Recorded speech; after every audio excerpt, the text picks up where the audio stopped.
All right, today we have the USP9 Compact, which will be the same as the USP9. They're both built the same, it's just shorter. So let's take this thing down.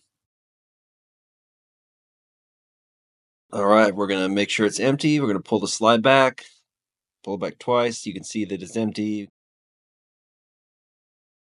Pull the slide back and engage the slide stop right there.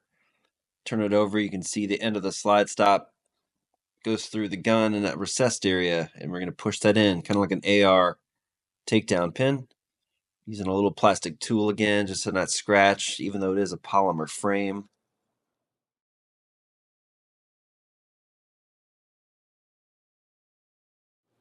And you can you might have to move the slide a little bit, play with it a little bit. You can feel where that pin will want to go through naturally. So just keep playing with that slide.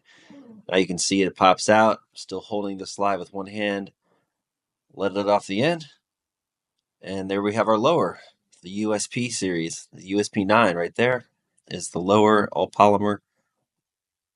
It's a great gun, great German craftsmanship, and it'll be very easy to clean. The top, want to hold and plan for some pressure on the spring just in case. But we're going to pull that spring out carefully here.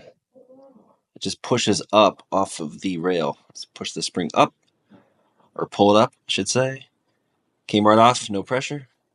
And now that'll allow the bolt to pop out. It should drop right out that way. And there is your beautiful German upper for the USP9 Compact. And that is as far as we need to do for cleaning today.